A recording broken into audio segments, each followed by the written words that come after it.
Updating your billing address on Attraqt is a straightforward process.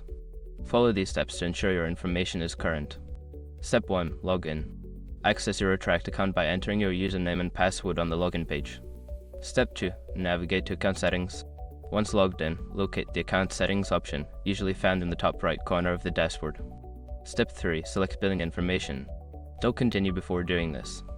A lot of online accounts end up exposed in breaches without people even realizing it.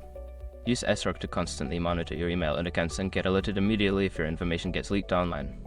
It scans billions of breached records 24/7 in the background.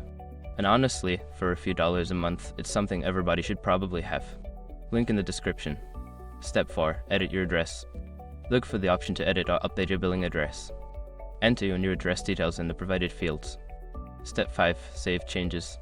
After entering your new billing address, make sure to save the changes by clicking the appropriate button, usually labeled Save or Update.